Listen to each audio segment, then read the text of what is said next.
ग्रंथ 5 पर्व 2 वैश्विक संकटों का निवारण भारतीय शिक्षा अध्याय 17 पृष्ठ 67 विश्व स्थिति का आकलन और वर्तमान वैश्विक परिस्थिति। शुरुआत में ये बताया गया है कि संसार में प्रत्येक राष्ट्र एक दूसरे से प्रभावित होता है और जैसे जैसे संचार माध्यमों का प्रसार हुआ वैसे ये प्रभावित होना और तीव्र हो गया। तो छोटी सी घटना भी कब विकराल रूप धारण कर ले हम कह नहीं सकते। तो आज की जो गति है, आक्रमण्यता है और यंत्रवाद है, इन्होंने जो अनिष्ट हो रहे हैं, जो विनाश हो रहा है, उसमें प्रभावी योगदान दिया है। तो अशोक मोडक जी ने ये लेख लिखा है, वर्तमान वैश्विक परिस्थिति। तो सबसे पहले बताया है कि किस तरह से त्रिखंड एशिया, अफ्रीका और जो लैटिन अमेरिका है, इन तीनों में पूरे यूरोप ने अपने उपनिवेश स्थापित किए। तो जो स्वातंत्र्य वीर सावरकर हैं, उन्होंने 1902 में अपनी एक कविता में लिखा कि विश्व में आज तक शाश्वत क्या रहा, और एक प्रश्न उपस्थित किया। आगे प्रश्न के बारे में चर्चा नहीं की, लेकिन इन्होंने बताया कि जो विश्व में आज तक शाश्वत रहा, यदि उसको हम सिद्धांत बना लेंगे तो भविष्य में भी विश्व क्या बनेगा, सुरक्षित बनेगा। और अभी जो सस्टेनेबल डेवलपमेंट या धारणीय विकास की अवधारणा हम सुनते आए हैं, वो धारणा भी क्या है, इसका एक अंश है। यानी पश्चिम जब लेता है तो पूरा नहीं लेता है, उसका एक आंशिक स्वरूप लेकर के धारणीय विकास बताया। इसीलिए वर्तमान में जिस सस्टेनेबल डेवलपमेंट की बात कर रही हैं वो भी सस्टेनेबल नहीं है जितना भारत का धारणीय विकास है। तो सोवियत संघ का विध्वंस हुआ, 35 वर्ष पूर्ण हुए। 2004 तक आते आते जो 51 करोड़ और 28 देशों का यूरोपियन यूनियन था, वो भी धीरे धीरे ध्वस्त होने लगा। और इस विषय में क्या क्या आएगा आगे जब हम पढ़ेंगे, तो सोवियत संघ का विनाश, यूरो अटलांटिक विश्व का पतन और इस्लामिक आतंकवाद का प्रसार और चीन का उत्पाद। तो सबको पता है कि 1917 में बोल्शेविक क्रांति हुई और उन्होंने नारा दिया कि श्रमिकों का राज्य लागू होगा। लेकिन ये जो कथन था, यदि आज के परिप्रेक्ष्य में देखें तो बहुत पुराना और किसी भी काम का नहीं रहा, अर्थात सभी को नष्ट कर देने वाला ये उद्घोष था उस अवस्था में। और धीरे धीरे जैसे 75 वर्ष पूर्ण हुए सोवियत संघ के, वो सारा का सारा जो विचार था वो कहाँ चला गया, मृतावस्था में चला गया। और मार्क्सवाद की गिनती के अनुसार जो मूढ़ीवाद के पतन के पश्चात समाजवाद का उदय उपेक्षित था। ये रूढ़िवाद है, ठीक है। तो सुमंत बनर्जी थे, उन्होंने अष्टावक्र की कथा बताई कि किस तरह से जब पिता ने श्राप दिया तो अष्टावक्र माता की कोख में 8 उनके जो अंग हैं वो टेढ़े हो गए। इसी तरह से बोल्शेविक क्रांति ने श्राप के रूप में जन्म लिया, क्योंकि इसने सभी की क्या की, बहुत से लोगों की हत्या की। उस समय बहुत बड़ा विनाश हुआ। तो विनाश से कभी भी सृजन नहीं होता है। हाँ, अधर्म के विनाश से सृजन होता है, सामान्य विनाश से सृजन नहीं होता है। तो पंडित दीनदयाल उपाध्याय जी ने भी कहा कि जो समाज अपना सर्वस्व राज्य शासन के हाथ में सौंप देता है तो वो जीते जी अपनी कब्र तैयार कर लेता है। इसीलिए हमारे यहाँ बोला गया है कि कभी भी सारी जो संरचनाएं हैं वो समाज के हाथ में न हो, ऐसा नहीं होना चाहिए। 100% समाज के द्वारा संचालित होना चाहिए, राज्य भी। इसीलिए हमने एक दिन बात की थी कि कोई भी कानून बनता है वो कानून तभी लागू अच्छे से हो पाता है जब वो समाज के द्वारा स्वीकृत होता है। तो पंडित दीनदयाल उपाध्याय जी ने और जो सुमंत बनर्जी जी ने कहा वो कहीं कहीं समान था। बाद में कैसी संस्कृति आई, जब साम्यवाद का पतन हुआ, औद्योगिकीकरण बढ़ा, भौतिक वस्तुओं के उत्पादन का आरंभ हुआ, नौकरशाही के माध्यम से प्राचीन संस्थाओं और चिन्हों को नष्ट करने का बीड़ा उठाया गया।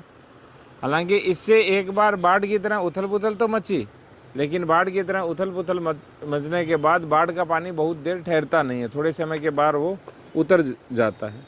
तो वो भी क्या है, धीरे धीरे समाप्त हो गया। तो उस समय जो कम्युनिस्ट पार्टी का आया और बीच में कैपिटलिज्म का आया, उन दोनों पर इसी तरह का प्रभाव पड़ा।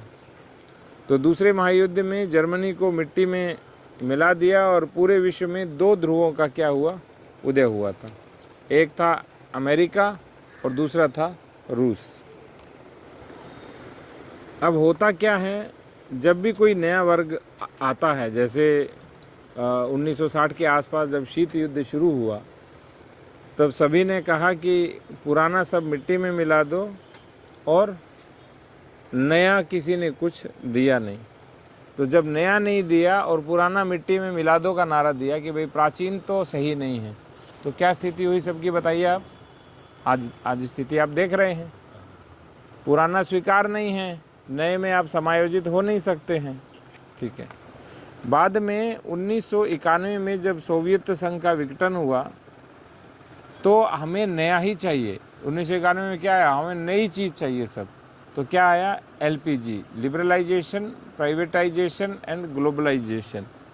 ठीक है, उदारीकरण, निजीकरण और वैश्वीकरण, ये संकल्पना सब जगह आई। तो जो पहले कह रहे थे पुराना सो बेहतर, वो अब कहने लगे नया सो चाहिए हमें। और जब 1991 आया तो उस समय एक ध्रुवीय विश्व रह गया। 1991 में क्या हुआ, एक ध्रुवीय विश्व रह गया। इसमें गीता का दिया हुआ है, यो ध्रुवाणि परित्यज्य अध्रुवम परिसेवते ध्रुवाणि तस्य नश्यन्ति अध्रुवम नष्टमेव च। परंतु जिसको हम द्विध्रुवीय या एक ध्रुवीय मान रहे थे, वो वास्तव में ध्रुव ही नहीं था। सही ध्रुव क्या है, धर्म का ध्रुव है सही, जो लेखक अंत में बताएंगे विराजी मिश्रा जी। तो यूरो अटलांटिक विश्व का पतन और इंडो पैसिफिक विश्व का उदय, इसमें बता रहे हैं कि किस तरह से जो दूसरा विश्व युद्ध समाप्त हुआ, तो जितने भी शक्तियां थी वो सारी की सारी स्वतंत्र हुई। बाद में यूरोपीय यूनियन भी बना, और जो दो बड़े राष्ट्र थे फ्रांस और जर्मनी, वो अमेरिका के साथ ही युद्ध करने लगे। फिर 2001 आया धीरे धीरे, और ट्विन टावर के माध्यम से जो 21वीं सदी है वो आतंकवादी हमले से ही शुरू हुई। और धीरे धीरे जो पूंजीवाद था, जिसको हम एक ध्रुवीय विश्व कह रहे थे अमेरिका का, जब 2008 में लेमन ब्रदर्स जो बैंक था उसका क्या हुआ, दिवालिया हो गया, उसके बाद से मंदी आ गई। और जो एक ध्रुवीय विश्व था उसको क्या है, बहुत से राष्ट्रों से चुनौती भी मिलने लगी। धीरे धीरे जो अमेरिका बात कर रहा था और यूरोप बात कर रहा था, विविधता रहनी चाहिए, अनेक विविधता रहनी चाहिए, सर्वसमावेशिकता रहनी चाहिए, ये मंत्र यूरो अमेरिका ने दिए। लेकिन बाद में उनको ही लगने लगा कि ये तो कालबाह्य हैं, ये तो सही नहीं है, और फिर पुनः वो किस ओर लौटने लगे, अपने राष्ट्रवाद की ओर। तो स्थानिक भूमि पुत्रों को अधिक लाभ और बाहर के लोगों को कम। वैसे भी मैं एक चीज़ बता देता हूँ, बाहर से आया व्यक्ति कोई भी हो, चाहे बहुत कम लोग होते हैं जो बाहर, जो संत प्रवृत्ति के हैं, सात्विक लोग हैं, उनको छोड़ दीजिए। बाकी बाहर से आया व्यक्ति समायोजित हो सकता है, लेकिन यदि उसने पुनर्निर्माण का प्रयास किया तो वो गुणवत्ता नहीं आती है। ये एक नियम भी है, सामान्य नियम है। इसलिए बाहर के व्यक्ति को बाहर जाना तो चाहिए, लेकिन घूम कर आ जाना चाहिए। या संत है तो उसे रहना चाहिए बस, या महापुरुष है उसे रहना चाहिए। लेकिन सामान्य रूप से हमारे यहाँ कहते हैं ना, केवल तीर्थाटन करके, अटन करके वापस अपने स्थान पे आ जाओ।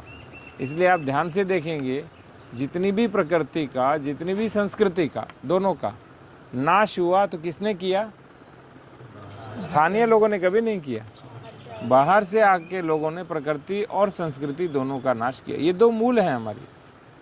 संस्कृति का अर्थ क्या है, वहाँ की प्रजा, वहाँ की भूमि के द्वारा जो अपने आप उत्पन्न हुआ, जो स्वभावगत हुआ, आदत बना, वो है संस्कृति। और जो भगवान ने दी वो क्या है, प्रकृति। तो दोनों चीज़ें बाहर से का नागरिक नष्ट करता ही है। फिर तीसरा बिंदु है इस्लामिक आतंकवाद का प्रसार। तो शशि थरूर ने भी कहा कि भाई किस तरह से presently century is born in blood and baptised in fire, कि जो 21वीं सदी है वो नरसंहार या रक्त से उसका आरंभ हुआ है, और उसका आशीर्वाद क्या मिला, उसे अग्नि का मिला है। तो किस तरह से फिर 2003 में अमेरिका ने इराक पर आक्रमण किया और सुन्नी विरुद्ध शिया का इसने स्वरूप धारण किया। इसी तरह से चाइना में भी सिक्यांग प्रांत में इस्लामिक आतंकवाद आया, परंतु कोई पंथ स्वयं को सत्य मानकर जब अन्य पंथों पर आक्रमण करने लगता है तो उपपंथों का भी जन्म होता है। और जब प्रत्येक पंथ स्वयं को सिद्ध करने का प्रयास करता है तो उसकी स्थिति होती है, जो मेरे साथ है वो मित्र है, जो मेरे से दूर है वो क्या है, शत्रु है।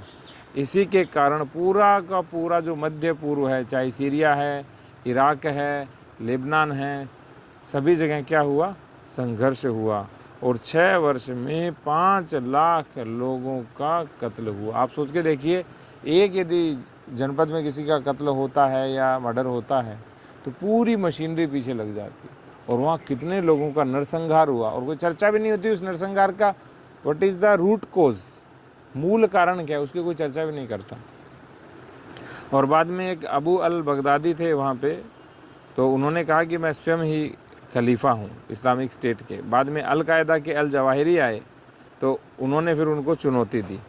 इस तरह से धीरे धीरे सब लोग आपस में वहाँ पे लड़ने लगे और बाद में कुल 39 राष्ट्रों की जो युति थी उन्होंने मिल करके कहा कि हमारे जो पाकिस्तान है इसके हाथ हम अपना नेतृत्व सौंपते हैं, जब जनरल राहील शरीफ थे। और उन्होंने नाम क्या दिया, हमारी युति की शांति। और फिर शिया राष्ट्रों ने कहा कि ये तो सुन्नियों का है, ये तो शियाओं के विरोध में है। तो याद रखना, जब पंथ युद्ध होता है, टोली युद्ध होता है, वंश विच्छेद करते हैं, अंधाधुंध हत्याएँ होती है, तो धीरे धीरे उसका विनाश अपने आप हो जाता है। यानी प्रकृति ही कहती है कि वो नष्ट हो जाएगा। तो अपने आप क्या है, जो लीडर बना था पाकिस्तान वो भी क्या है, नष्ट हो गया। बाकी फिर चीन ने विश्व में कैसे अस्वस्थता फैलाई, इन्होंने आधुनिकीकरण, राष्ट्रीय एकता का सुदृढ़ीकरण और वैश्विक शांतता एवं विकास की प्रक्रिया, ये जो पूंजीवाद की चीज़ें थी ये चीन के अंदर केंद्रीभूत तत्व बना। पहले तो चाइना हमारी तरह, भारत की तरह अपने आप को परंपरा का देश मानता था, लेकिन फिर इन्होंने अमेरिका से प्रतिस्पर्धा करने के लिए और पूरे विश्व में नंबर 1 बनने के लिए क्या किया, आधुनिकीकरण, राष्ट्रीयकरण और हम वैश्विक शांति और विकास करेंगे, तीनों कार्य करेंगे। और 2020 में तो जो CCP है, चीनी कम्युनिस्ट पार्टी, उन्होंने अपनी शताब्दी समारोह भी मनाया। लेकिन हुआ क्या, चाइना बोलता क्या है और करता क्या है, इसके लिए लेखक ने बताया कि पूरी शब्द रचना तो बहुत मीठी है कि हम ये कर रहे हैं, लेकिन वास्तव में मुंह में राम बगल में छुरी। रोकना इसको। तो चाइना क्या कर रहा है, 1 बेल्ट 1 रोड और सिल्क रूट के माध्यम से, वो सिल्क नाम से दिखाना चाहता है कि मैं क्या कर रहा हूँ, व्यापार के माध्यम से। लेकिन उसका कार्य व्यापार नहीं है, वो पूरे विश्व में कूटनीति और भारत को अच्छे से घेरना है। और इसी तरह से उसने कहा कि जितने भी मार्ग है, पहले बनाया सिल्क रूट, बाद में कहा जहाँ जहाँ सिल्क रूट जाता है वो तो मेरा क्षेत्र है। तो उन्होंने छोटे छोटे जितने भी राष्ट्र उन पर क्या डाल दिया, फंदा डाल दिया। तो चाइना कुछ करता है तो बाकी देशों के मन में अपने आप संदेह का घेरा पैदा हो गई होगा। और जो इकोनॉमिक कॉरिडोर के नाम से भी बना रहा है, चाहे कुछ भी चाइना बनाए, उसका मूल उद्देश्य क्या है, मूल उद्देश्य है दूसरे के देश के ऊपर घेरा डालना, और कोई उद्देश्य ही नहीं है।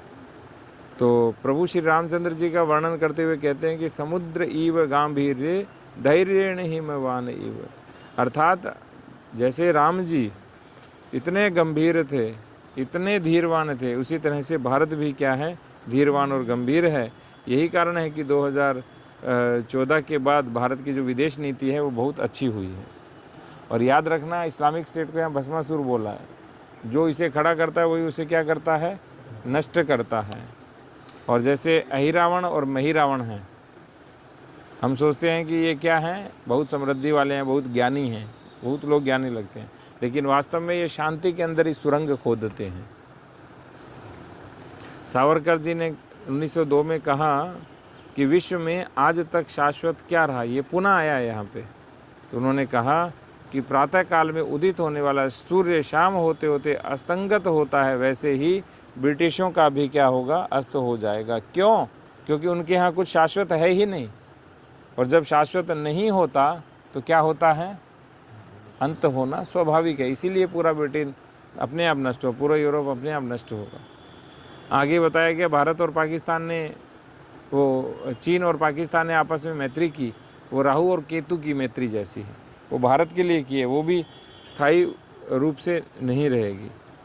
भारत में जो स्वाभाविक चीज़ें हैं वो बहुविधता भारत में स्वाभाविक है, स्वीकार है। सर्वसमावेशकता यहाँ की मिट्टी में ही है, समाही सर्व धर्म संभाव।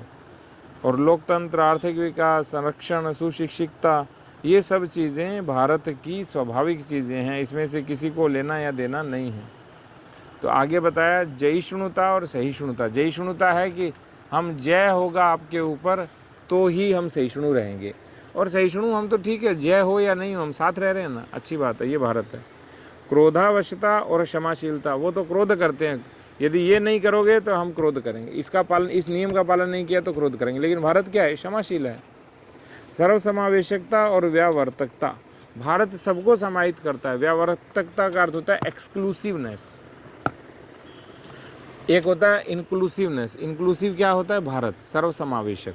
एक्सक्लूसिव मीन्स मैं ठीक हूँ बाकी गलत है, ये क्या है, व्यावर्तकता है, यानी मैं ही हूँ बाकी कोई कुछ नहीं रहेगा। इस तरह से धीरे धीरे जो चीज़ें विपरीत दिशा में गई, जो बातें विपरीत दिशा में गई, वो क्या होगा, भारत की ओर आना तो स्वाभाविक है। तो भारत में जो हीनता बोध से ग्रसित भारत हो गया था, वो धीरे धीरे 2014 के बाद वहाँ पे हमारी संस्कृति का, भावनाओं का, कालानुरूप परंपराओं का, अर्थात सॉफ्ट पावर के रूप में पूरे विश्व में भारत अपने आप को, अपना स्थान पा रहा है, इस रूप में आया। एक आपने सुनी होगी पॉलिसी, जैसे हम जो देश थे हमारे, वहाँ पे हमारा था कि पूर्वाभिमुख नीति, तो ये क्या है, पूर्वाभिमुख कृति। तो जो लुक ईस्ट पॉलिसी थी वो क्या बन गई, एक्ट ईस्ट बन गई। अब आगे है अध्याय 18, राजनीतिक प्रवाहों का वैश्विक परिदृश्य। इसमें जो इन्होंने बताया, उन्होंने कहा कि राजनीति हमेशा विद्यमान रहती है, कभी इसकी गति मंद होती है, कभी क्या होती है, तीव्र होती है, और कभी यह विश्व राजनीति से प्रभावित होती है, तो कभी वो इससे अलग थलग रहती है। तो उन्होंने कहा पहले ध्रुव क्या था, बाइपोलर था, फिर वो पहले मल्टीपोलर था यानी बहुध्रुव था, फिर बाइपोलर हुआ, द्विध्रुवीय हुआ, फिर अमेरिका है तो यूनिपोलर हुआ। अब वापस क्या है, बहुध्रुवीयता की ओर विश्व अग्रसर हो रहा है, क्योंकि धीरे धीरे चीन है, भारत है, जापान है, अफ्रीका है, दक्षिणी अफ्रीका, ये सब लोग क्या हैं, आगे बढ़ रहे हैं।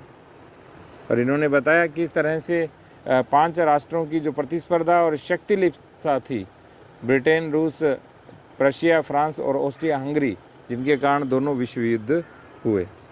और भारत ने भी बीच में गुट निरपेक्षता के बारे में खूब चर्चा की, भारत, यूगोस्लाविया और मिस्र ने मिल करके, लेकिन वो अरण्य रुदन सिद्ध हुआ, अतः जंगल में मोर नाचा किसने देखा, इस तरह की स्थिति थी।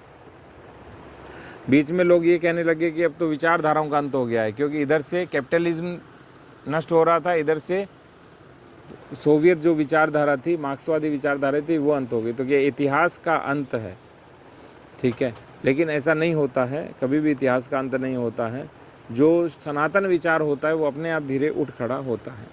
और एक समय ऐसा भी आया, और जो आज भी है, कि संपूर्ण विश्व अमेरिकी ढांचे में ढल जाए, यहाँ तक कि चाइना जैसा जो परंपरागत देश है वो भी उस ओर तेज़ी से उन्मुख हो रहा है। तो अभी चुनौतियाँ किससे मिलेंगी भविष्य में विश्व को, चीन, जापान, भारत और रूस। इसमें आगे लिखा है नवोदित शक्तियों से। ये नवोदित शब्द सही नहीं है, नवोदित की जगह है कि उनका पुनरुत्थान है, ठीक है, क्योंकि भारत कोई नवोदित राष्ट्र नहीं है, जापान नवोदित राष्ट्र नहीं है, चीन भी नवोदित राष्ट्र नहीं है, रूस भी नवोदित राष्ट्र नहीं है, पुराने राष्ट्र हैं सब, ठीक है। तो उनका पुनरुत्थान होगा।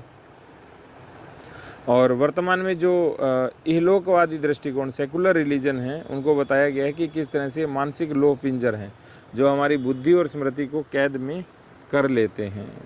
तो बार बार लोगों ने बताया कि कोई कहते हैं जॉन रोल्स है, उनका समतावादी जो सिद्धांत है वो क्या है, सार्वभौमिक है। बीच में बताया जो उदारवादी है अमेरिका का, वो क्या है, सार्वभौमिक दर्शन है। लेकिन ये सारे जितने भी विचार हैं ये क्या, संकुचित कल्याण के मार्ग हैं, बस आर्थिक रूप से बात करते हैं। फिर फ्रांसिस फुकुयामा आए, उन्होंने क्या कहा कि जो विचारक उदारवादी लोकतंत्र की, उन्होंने कहा कि जो उदारवादी लोकतंत्र है वो श्रेष्ठ है, लेकिन फुकुयामा का विचार भी अब लागू नहीं होता। उस समय बहुत अच्छा था, लेकिन यदि पूर्ण रूप से लागू करें तो वो भी क्या है, कंप्लीट थॉट नहीं है, पूर्ण विचार नहीं है। इसलिए भारत क्या मानता है कि हमारे जो भाव हैं, विचार हैं, मान्यताएं हैं, उद्देश्य हैं, वो हर एक संस्कृति के सापेक्ष होते हैं। संभल में भी 4 संस्कृति हो सकती है, गंगा जी किनारे अलग संस्कृति होगी और दूसरे कोने में दूसरी संस्कृति होंगी, और हम सबको एक ही चीज़ पढ़ाने लगे, इसी से गड़बड़ हो गया। इसीलिए देश काल परिस्थिति वस्तु व्यक्ति घटनाक्रम के अनुसार चीज़ें होनी चाहिए। और ये होता कब है, जब अहमवाद और स्वकेंद्रित भावना आ जाती है, तो व्यक्ति को क्या लगता है कि जब मेरा विचार है वही क्या है, सही है। इसी तरह से बात हुई आगे महिलाओं की, नारीवाद की बात हुई।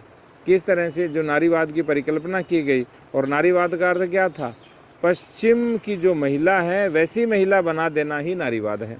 उसमें क्या है, सुख और संपन्नता को श्रेष्ठ माना, सुख के बजाय हित को नहीं, कल्याण को नहीं। वैवाहिक और पारिवारिक जीवन को बोझ मानो। परतंत्रता, यौन संबंधों को शारीरिक सुख और मनोरंजन की दृष्टि से है, और गर्भपात हमारा अधिकार है। ये चीज़ें कहाँ से आई, पश्चिम में। और बेटी फ्राइडन, ये तो ऐसी महिला थी, उसने कहा गृहिणी तो परजीवी है, वो मानवेतर प्राणी है। यानी कि गृहिणी को इतना निकृष्ट बना दिया, जो हमारे यहाँ सर्वोत्कृष्ट थी। यानी यदि परिवार के पायदान में देखें तो महिला को प्रथम माना गया, पुरुष उसके बाद आता है।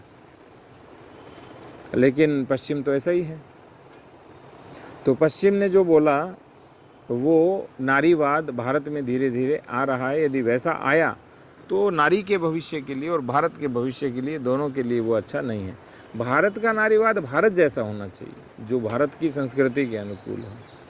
और धीरे धीरे जितनी भी चीज़ें थी वो ज्वार की तरह आती हैं, फिर भाटे की तरह वापस चली जाती हैं। बाढ़ की तरह आती है, जैसे ही पानी उतरता है वापस चली जाती हैं। इसलिए बाद में जब विकास, औद्योगिक क्रांति और उदारीकरण, औद्योगिकीकरण, ये सब चीज़ें आई, तो वर्तमान में क्या हुआ, उससे विनाश हुआ। फिर 1972 से हम क्या देखने लग गए, भाई 5 जून को क्या बनाओ, विश्व पर्यावरण दिवस बनाओ। तो समस्या ये है, कोई कल्पना ही नहीं है कि 100 वर्ष बाद, 200 वर्ष बाद, 500 वर्ष बाद क्या होगा। इतना छिछला मस्तिष्क है, इतने निर्बुद्ध बुद्धिहीन हैं सभी कि बस 5, 10, 20 वर्ष का सोचते हैं, बस 50 वर्ष का सोचते हैं। उसके बाद क्या होगा किसी को कोई लेना देना ही नहीं। इसीलिए आप सोचो कितने विचार हमने पढ़े अभी पिछले 100-125 वर्षों में, कितने विचार आए और सब चले गए। कभी लगता था कि मार्क्सवाद से अच्छा विचार नहीं, पूंजीवाद से अच्छा विचार नहीं, मिश्रित अर्थव्यवस्था से अच्छा विचार नहीं, पर्यावरण हितैषी जो उनका विचार है उससे अच्छा विचार नहीं। लेकिन उनके पर्यावरण से तो पर्यावरण भी नहीं बच रहा है। वो क्या कहते हैं कि भाई खूब सारा दोहन करो, फिर थोड़े से पेड़ लगा दो। ये कौन सा पर्यावरण है। और हमने क्या किया, हमने कहा कि भाई इसमें 2 पेड़ आ रहे हैं, ये मैंने कहा जब तक है तब तक कटे नहीं, है या नहीं। और मुझे लग रहा है कुछ दिन पड़े भी रहेंगे, कुछ ये तो लंबे समय तक है, ये भी पड़ा रहेगा कुछ दिन तक।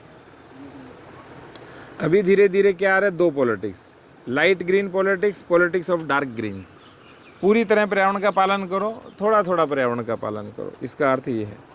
तो एक व्यक्ति ने ये भी बोला है कि प्रकृति हमारी आवश्यकताओं को पूरा कर सकती है, परंतु हमारी लोभ और लिप्सा को संतुष्ट नहीं कर सकती।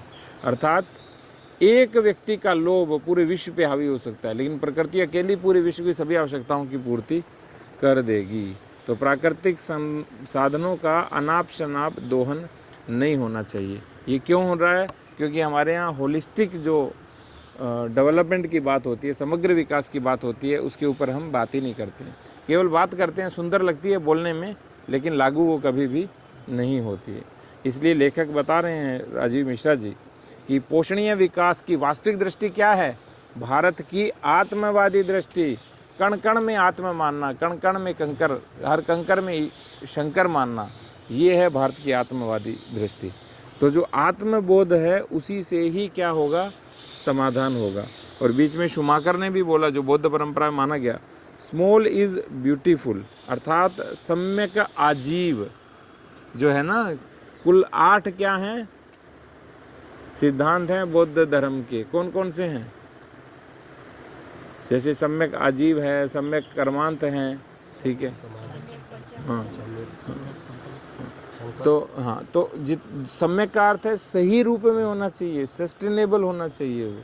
इसलिए जो आजीविका अर्थार्जन भी करेंगे वो भी क्या होना चाहिए, सम्यक होना चाहिए। अभी व्यक्ति क्या करता है, खूब कमाता है और रात को जाके जो सड़े हुए अंगूर से बना गंध होता है उसमें उड़ेल देता है सारा पैसा। ऐसे पैसे का क्या लाभ? आप कम कमाओ, अच्छे से प्रयोग करो, क्या समस्या है उसकी। तो जो सम्यक अर्थशास्त्र है वो सबका कल्याण करता है, व्यक्ति को धन पिशाच नहीं बनाता। तो धनी व्यक्ति जो धन के पीछे भागता है उसको पिशाच भी बोला है। तो जो उग्र या अंध राष्ट्रवाद था उसने महायुद्धों को जन्म दिया, और जो छद्म राष्ट्रवाद है उसने आतंकवाद को जन्म दिया। ये है, इसलिए राष्ट्रवाद भी क्या होना चाहिए, अपना राष्ट्रवाद संतुलित होना, ना उग्र हो और ना ही छद्म हो, दोनों के रूप में नहीं होना चाहिए। तो बाद में अंत में जो राम रावण युद्ध है उसका बहुत ही शिक्षाप्रद बात कही है कि जब राम जी लंका की युद्ध भूमि में रण के लिए गए तो विभीषण चिंतित हुए, आपके पास तो रथ भी नहीं, कवच भी नहीं, कुंडल भी नहीं, आपके पास तो पदत्राण भी नहीं, आप युद्ध कैसे करेंगे? तो राम जी ने कहा युद्ध कोई अस्त्रों शस्त्रों से थोड़ी जीते जाते, वो अस्त्रों शस्त्रों से नहीं जीते जाते, युद्ध शास्त्र से और धर्म से जीते जाते। तो अंत में बोला सखा धर्म में असरथ जाके, कि जिसके बाद धर्म रूपी रथ है, जीतन कहन कह तो रिपु ताके। तो जीत तो उन्हीं के पास है, रिपु तो शत्रु तो देखते ही रह जाएगा सब। तो किसी भी देश समाज और व्यक्ति का जो उत्थान और पतन है वो धर्म और नीति के पालन और उल्लंघन पर निर्भर है। और आज के राजनीतिक चिंतन और आज की राजनीतिक संस्थाओं को धर्म रूपी प्राण वायु की अत्यंत आवश्यकता है। और यहाँ धर्म का अर्थ मजहब, पंथ, संप्रदाय या विचार नहीं है। धर्म का अर्थ भारत का धर्म है, जो क्या है, अपना कर्तव्य पालन और नीर क्षीर विवेक। अहम पूरी तरह से लुप्त हो जाए, मन पूरी तरह संतुलित हो जाए, और पूरी सृष्टि में भाव क्या हो, व्यष्टि का समष्टि के साथ जुड़ाव, समष्टि का सृष्टि के साथ जुड़ाव, सृष्टि का परमेष्टि के साथ जुड़ाव, और सारा एकात्मता, हर बात में एकात्मता, इंटीग्रिटी, हर चीज़ एक है, ये भी एक है। इसको हम तब तक प्रयोग करेंगे जब तक ये पूरी तरह नष्ट नहीं हो जाता, ताकि प्रकृति का अति दोहन न हो। इसीलिए भारत में क्या था, एक कपड़े का, जब कपड़ा पहनते हैं जब ये फट जाता है, बाद में क्या बनाता था, कोई रुमाल बना लेता था, कोई बच्चों का कोई साफा वाफा बना लेता था, कोई पोछा बना लेता था, और पैंट फट जाती थी उसकी चड्डा बना लेते थे छोटे बच्चों का। उसके बाद चटाई, क्यों, जब बिल्कुल खत्म, हाँ, और फिर हाँ, उसके बाद खत्म होने के बाद एक और चीज़ बनती थी, दड़ी सर, वही दड़ी, हाँ, उसके बाद सूत से उस कपड़े को काता जाता था और उसकी दरी बन जाती थी। वो सबसे खराब जो कपड़ा था वो भी फिर 20 वर्ष चलता था। इसका तात्पर्य क्या है, वो धर्म था, ये है धर्म। ये धर्म नहीं है कि हमें आवश्यकता तो है एक सोफ़े की, 400, एक सोफ़ा चलो अब 2 साल पुराना हो गया, नया मॉडल आ गया, नया ले लो 50,000 का, नया बेड आ गया 60,000 का, नया ले लो। तो नया मॉडल खरीदना भारत की संस्कृति नहीं, यूज़ एंड थ्रो नहीं है। भारत में जब तक आ गया तब तक अच्छे से प्रयुक्त करना, ये भारतीय संस्कृति है। इसलिए आप पुराने संत जितने भी देखोगे, आपको देखेगा यार ये तो बहुत धनवान संत है, इनके पास तो अच्छा सब कुछ, आश्रम सब अच्छा है, लेकिन आप उनके कपड़े देखोगे तो वही मिलेंगे।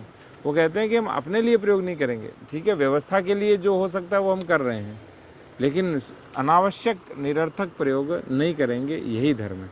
धर्म का अर्थ सभी जगह पे सही और त्रुटिपूर्ण, उचित और अनुचित की दृष्टि हमें देना। तो कर्तव्य पालन धर्म है, सृष्टि के नियम धर्म हैं, समाज के नियम धर्म हैं। इसीलिए राजनीति में भी लेखक क्या कह रहे हैं, धर्म होना चाहिए, धर्मयुक्त राजनीति ही क्या है, सबका समाधान है। मजहब, रिलीजन, विचार, पंथ युक्त राजनीति समाधान नहीं है, धर्मयुक्त राजनीति समाधान है।